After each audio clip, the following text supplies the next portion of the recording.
Hello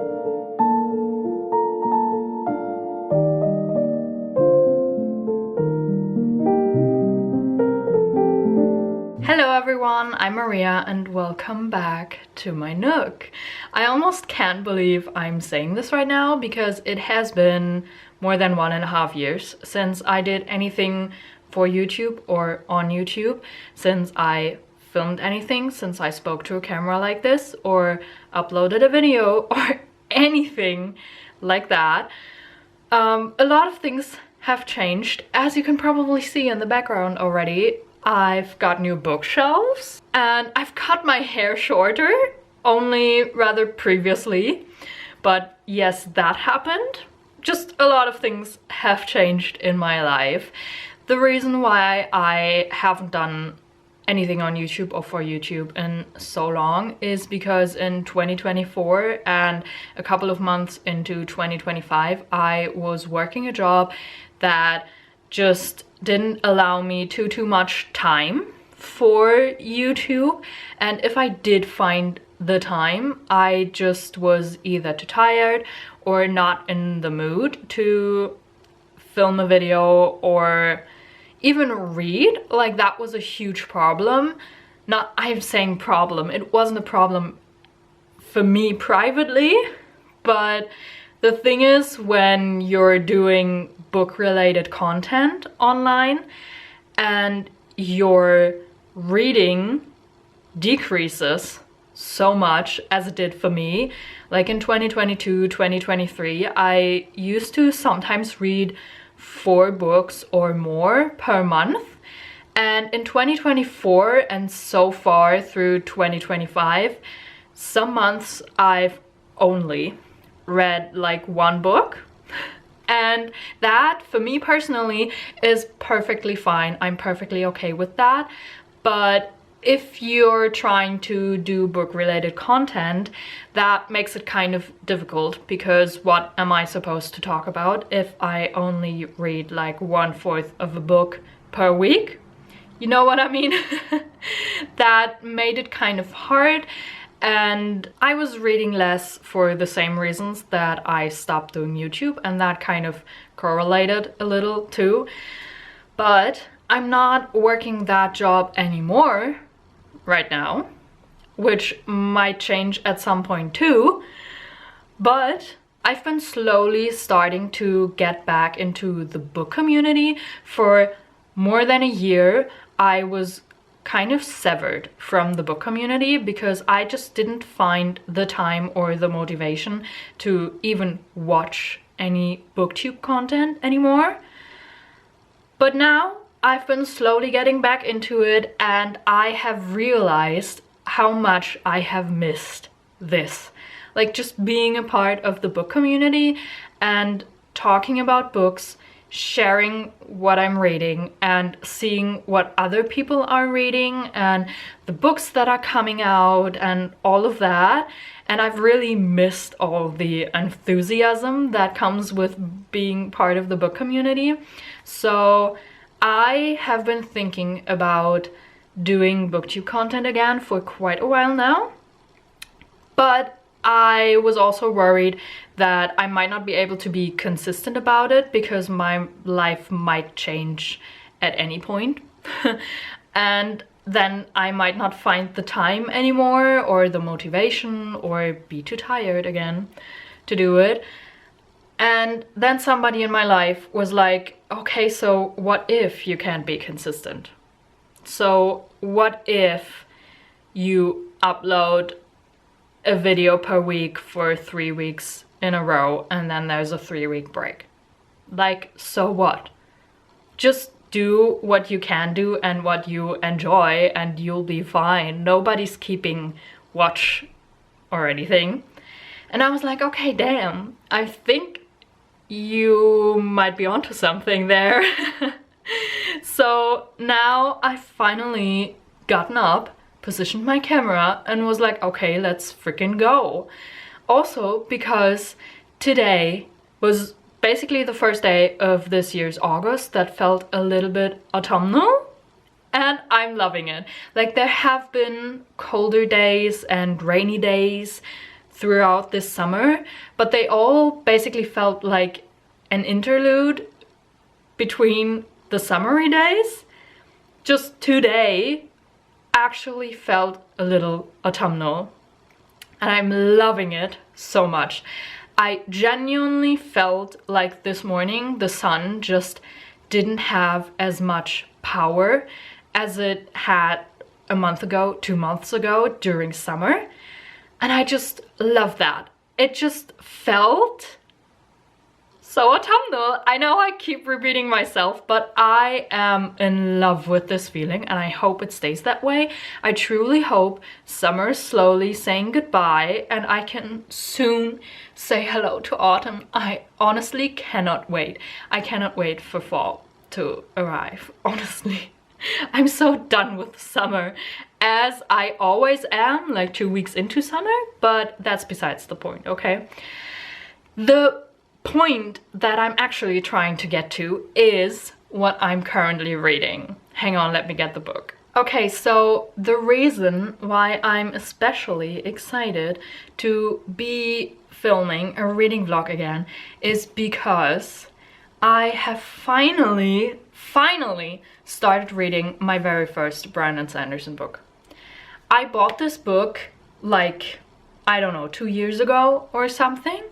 It has been on my physical TBR for way too long, absolutely way too long, especially when I consider the fact that the premise of this book sounds exactly up my alley, and I have been wanting to read anything by Brandon Sanderson for forever.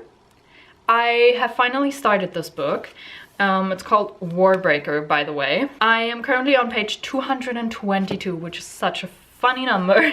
So I'm already quite a ways into this book. It's like 600 something pages long, and it's a standalone book, so I thought this would be the perfect way to start Brandon Sanderson. And I've also read online and heard from a couple of people that are reading or have read the Cosmere books by Brandon Sanderson that this is a good place to start. And like, Brandon Sanderson is kind of a legend in the fantasy genre, so I'm excited that I'm finally getting to one of his books. Basically, this book is about two sisters, one of which was supposed to marry the God King that exists in this world, but instead the younger sister was sent to marry said God King and now has to kind of deal with that situation and figure out a lot of things. And in the meantime, her older sister is obviously trying to save her because she's like, you weren't supposed to be doing this, I was supposed to be doing this, and you were not trained for this. So I need to get you out of that situation because it was me supposed to be in that situation. In this world, there's something called biochromatic aura or biochromatic breath. Like, essentially, it's a sort of magic, like a sort of magical element that grants the holder certain powers. It also changes the colors around them. Like, a person can hold multiple breaths, so-called breaths, biochromatic breaths. And the more biochromatic breaths they hold, the more powers and the more different powers they receive. And they get this kind of biochromatic aura that also changes the colors around them. The colors around them in a certain radius seem more vibrant, almost, which I find to be an incredibly interesting concept. So far, we've gotten, I think, 4 different POVs. The two sisters, and then there's a lesser god, like there's this whole god court where there's so many gods that are returned. That's what they're called. Apparently there are people that have died in some sort of heroic way and they came back to life and became gods of something, like the god of bravery or the god of mischief or the god of love, like all that kind of stuff. And there's this whole god court, and they're currently debating whether to wage war on another area in this world, which is the area that the two princesses, whatever, you get it, came from, because their king was like, okay, I have to send one of my daughters so that they are satisfied and do not wage war on us. But they're still debating waging war on them, which is also a huge problem, obviously, and which is also something that both sisters are trying to stop. And again, we've gotten a POV of one of the lesser gods, which I find incredibly funny. Like, that man, he's not really a man, he's a god. But he's so funny. He's called Lightsong, and I just can't with him. His humor is so dry sometimes, but I am absolutely in love with it. There just recently has been a reveal about not quite him, but like someone adjacent to him, and I'm like, that is incredibly interesting indeed.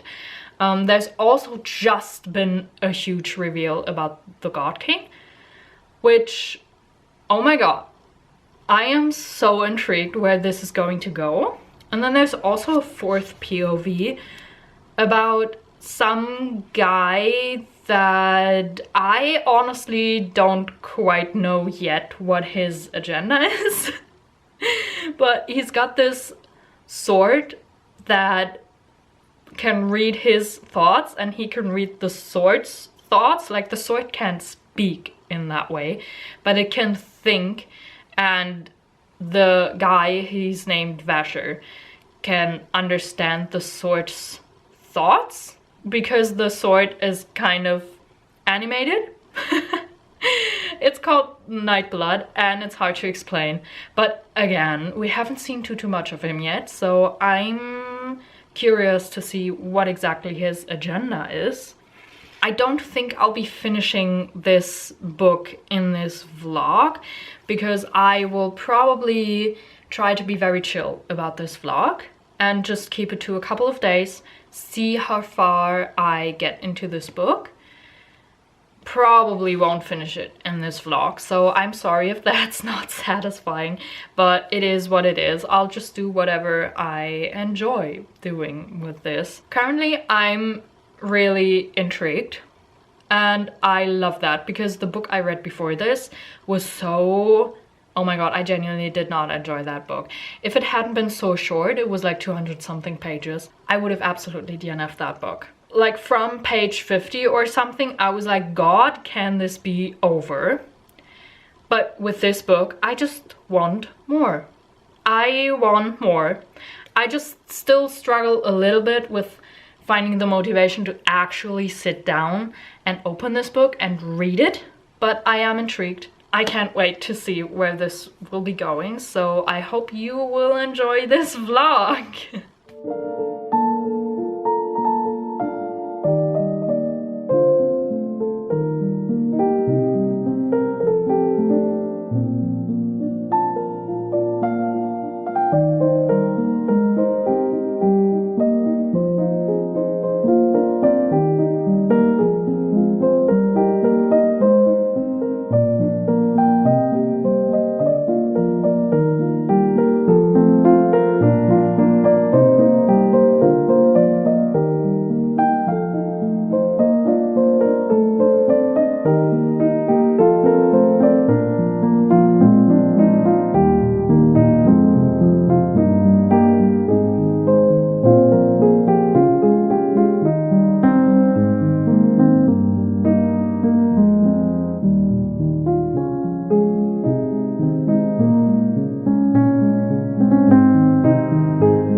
It's 4 days later. The last 3 days I did not update you at all, and I also basically didn't film anything. Also, by the way, in case you can hear any sort of whirring sounds, there's a helicopter flying around my neighborhood, And it's been going round and round and round again for like half an hour at this point. I do not want to postpone filming this update any longer. I have no idea what they're doing. They're probably looking for some wanted criminal or something, but at this point it's insane how many rounds they're going around this neighborhood. Anyway, just ignore that, please, in case you can hear it in the background. But anyway, what was I going to say? All right, I met up with a friend. We have been friends for 12 years by now, which is wild, honestly. That's half of our lives. And so we decided to celebrate our friendship anniversary, friendiversary? Is that what people call it? I'm not sure, but that by baking a cake together at her place, which was absolutely lovely. I was so happy to meet her again and like catch up on what's been going on in both our lives. I am now on page 304. I just finished chapter 26 in Warbreaker, and I am enjoying this book so much. As of right now, the different POVs and timelines are slowly being woven together. Like, some of them are slowly being connected to each other, which I find incredibly interesting, and I love to see it. I'm so curious how all of them are going to be connected. Some of them are still not connected, so I'm curious to see how that's going to be done. We're also finding out a bit more about the side characters that we're getting to see, because some of them are not as shallow as they first seemed, I might want to say, which I found incredibly interesting, and I love to see that. I'm also enjoying so many of the side characters so much. Like, one of the princesses, also I'm not sure if the sort of plot summary I gave in my intro was any good at all. I also feel like I did not explain the magic system well at all, but it's kind of hard to explain to someone who isn't reading the book or hasn't read the book, because it's not like they give you an explanation of the magic system in the book in like one go and then you say, okay, I get it now, so show me. No, you're basically being taught the magic system bit by bit, and you're being fed pieces of it every now and then, which makes it hard to explain because there's still some things that I do not understand about it, and maybe I just didn't pay enough attention, or maybe it's going to be explained at a later point in the book. I don't know yet, but that's what kind of makes it hard to explain. Anyway, in this world, people draw magic from colors. Obviously, people breathe the way we do, but then there's also the magical kind of breath. And each and every person has one of that when they're born, as far as I know. And then they can like go and buy more of it, or they can get more of it if a person gives it to them. Because people can, via commands, decide to give up their breath to another person, but in that case they can't give up some of their breath to one person and some of their breath to another person. If they've got multiple, they always give up all their breath at once. But also people can draw the colors from objects and that way like get magical abilities or something. And then people can use their magical breath in order to like awaken objects, for example, or dead animals, or even dead people. And there's also multiple religions in this book. Some religions, or like one religion, says that awakening dead people with magical breath is perfectly fine and pretty common to do, and another religion is like that, is an abomination. They're incredibly different and contradictory. Basically, each of these two religions looks at each other and is like, what you're doing is wrong and what I'm doing is right. And I sort of dislike that, even though there's in each religion different sorts of people. Like in each religion, there's people that are also more open and are like, okay, I believe in this religion, but you believe in another religion, and that's both perfectly fine. One of the princesses that is part of this book, Vivenna, the eldest daughter of the king of Idris. I think the kingdom is called Idris and the people are Idrian. Yes, that's what it was. Each time I say the kingdom of Idris, I have to think of Idris Elba.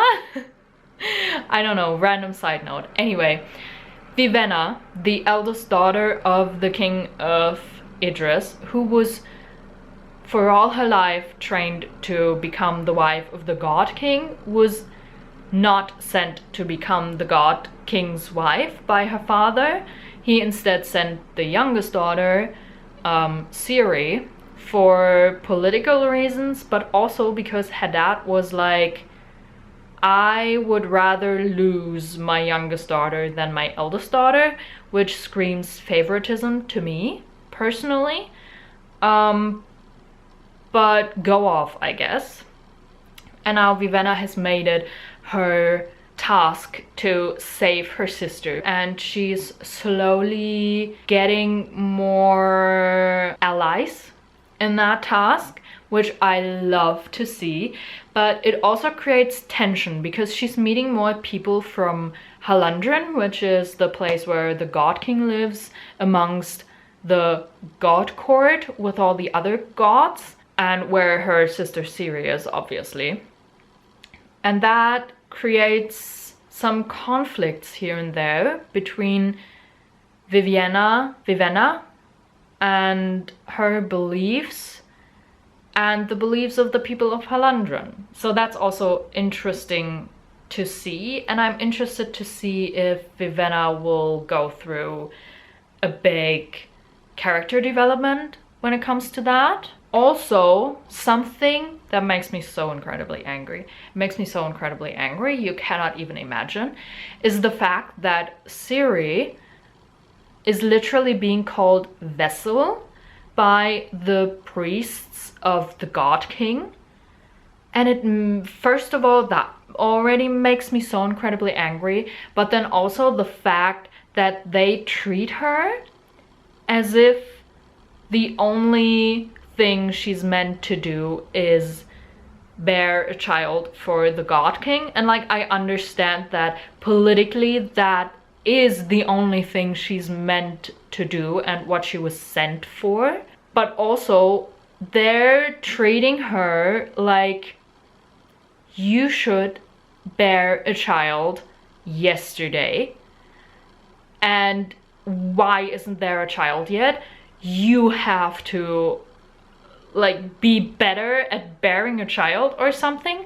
They're making it out as if she's the one that can influence this whole situation and make it so that a child appears, basically. And the priests of the god king are putting so much pressure on Ciri because she's not pregnant yet. And it makes me so angry because it takes two to tango. And like, there's also so many rules for Ciri. She is supposed to take off her dress in front of the god king, but with her back to the god king, because she's not supposed to look at him. She's not supposed to speak to him. She's not supposed to touch him or kiss him. And she's supposed to kneel naked on the floor with her forehead on the floor and continue kneeling like that until the god king decides that he wants to bed her.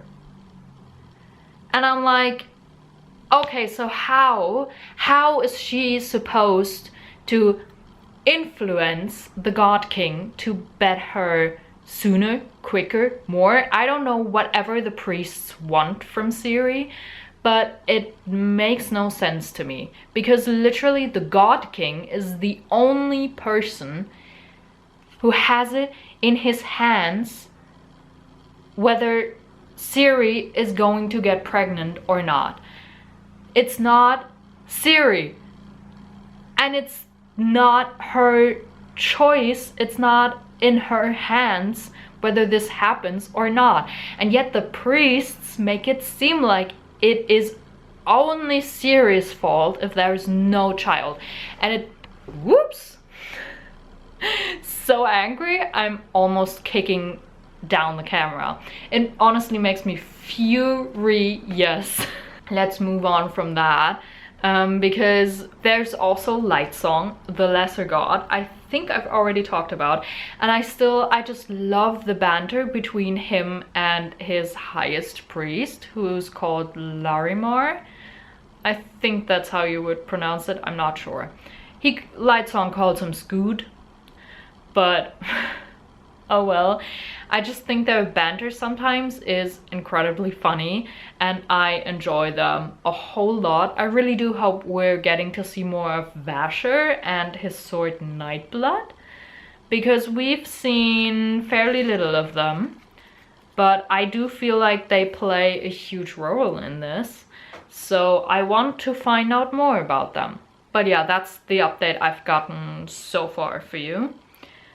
And I am definitely curious to see where this book will be going.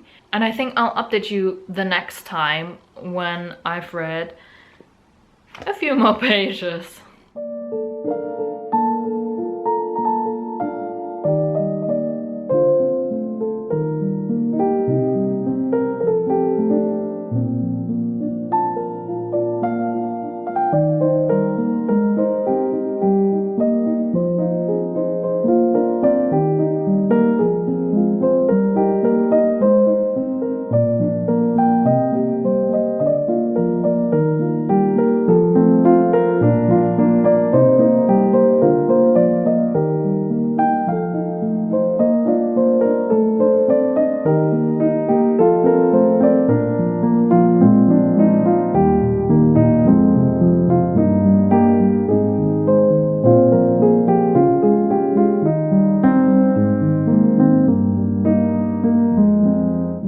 Trying out a different angle for this update, and I'm not yet 100% sure whether I like it or not, but it's an experiment.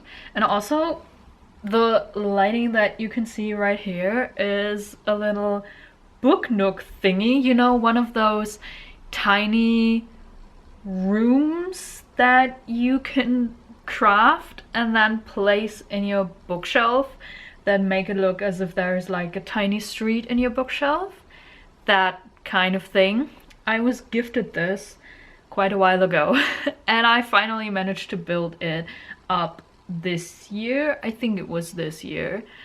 And now that I've got my new bookshelves, which haven't been standing here too long yet, I finally got enough space to actually place this on my bookshelves too. You know, before that it was just standing around in my room. But anyway, I think it looks absolutely lovely. I don't think you can see it properly on camera because it might be a little too light, but I think it's lovely.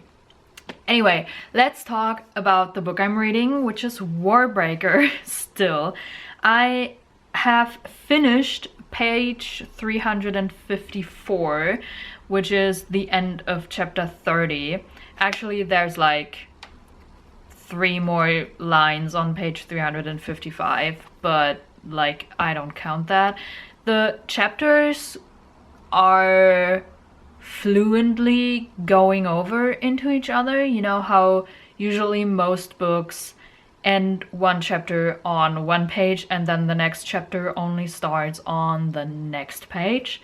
In this book, if chapter 30 ends on top of the page, then there's like a little bit of space and then chapter 31 starts on the same page, which actually makes the reading process very flowy. Is that a good way to say it? I don't know. But I am more inclined to keep on reading, even if maybe I said, okay, I'm gonna read one more chapter.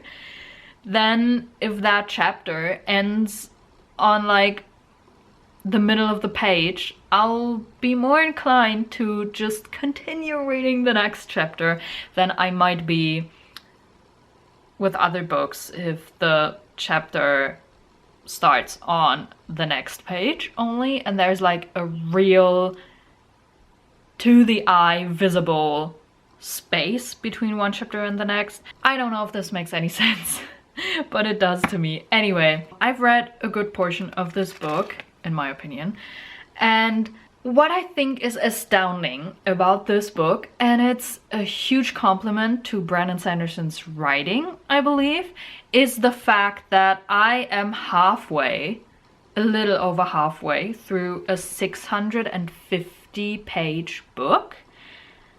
And even though not too much has happened yet, like it's just full of planning and scheming and politics and trying to figure out this world. At some points I'm still confused about this magic system and how this world works and how these returned gods work. And yet I have not been bored in this book at any point, I believe, because I just keep on wanting to find out more about this world and the characters, and there's always little hints being dropped that some things or some people may not be what they seem to be, and I'm like, ooh, tell me more, tell me more. My interest is piqued for sure. And I just enjoy the writing style, I enjoy the characters, the world building is so extensive. Holy shoot! I honestly cannot imagine how one person can hold all of this in their head and then create this whole new world, as intricate as it is. And the fact that he hasn't even created just this world, he's created a whole universe, the Cosmere universe, full of, I don't know, 30 plus books or something, that's absolutely wild to me. Honestly, I can't imagine how that works for fantasy authors. But anyway, I'm enjoying the characters and their dynamics, and I am so curious to see what this book still holds in store for me. Even though I'm not a fan of too much politics and like war talk here and there in my fantasy books, I'm enjoying this book a lot. And it has been quite a long while, not gonna lie, since I've last sat down with a book, started reading, and then didn't think I want to do something else after like 10 minutes, but instead, if I tell myself I'm just gonna sit down for 10 minutes and read this book, after 15 minutes I'll be like, you know what, I might just read 5 more minutes or maybe 10 more minutes. And that is once again a compliment to Mr. Brandon Sanderson. So that being said, I am still enjoying this book a lot, and I can't wait to find out what's going to happen in the second half of this book. But here comes the big but. I'm not going to cover that anymore in this vlog. I've said it from the beginning that I'm most probably not going to finish this book in this vlog. I've been slowly making my way through this book, which I personally am truly enjoying, but that makes it kind of hard to vlog, especially because I haven't vlogged in more than 1.5 years. And I've realized that I would rather just sit with the book right now and enjoy it for myself then continue this reading vlog for another week or two until I might have finished this book just to finish it in the reading vlog, you know what I mean? I don't want to do it just for the sake of it. And so that's why I'm deciding to end the reading vlog right here, right now. But it has been fun and I'm slowly getting back into it. I still feel like the gears need to be oiled a little bit. Is that a good metaphor? I don't know. You probably get what I mean. It can be a little difficult to get back into something that you haven't done for such a long time. But either way, I do hope you have enjoyed this reading vlog as much as I have been enjoying reading this book. And if you did, maybe consider giving this video a thumbs up or perhaps subscribe to my channel. I would love that. Also, comment down below if you have read Warbreaker or honestly any of the other books by Brandon Sanderson. Don't include any spoilers, obviously, but I would love to chat about Warbreaker or Brandon Sanderson in general, because now I am so eager to truly get into the Cosmere and read like so many of his other books. There are so many other Brandon Sanderson books out there that I think could be totally up my alley. So I'm so glad I picked up this book and actually started my Brandon Sanderson journey, so to speak. Again, he's got so many books out there, so I'll see which ones I'll pick up after this. I'm curious to see if you can recommend any specifically. If you can, comment that below. But anyway, I've talked enough for this outro, so I will let you guys go now, and I hope you have a lovely rest of your day. Bye!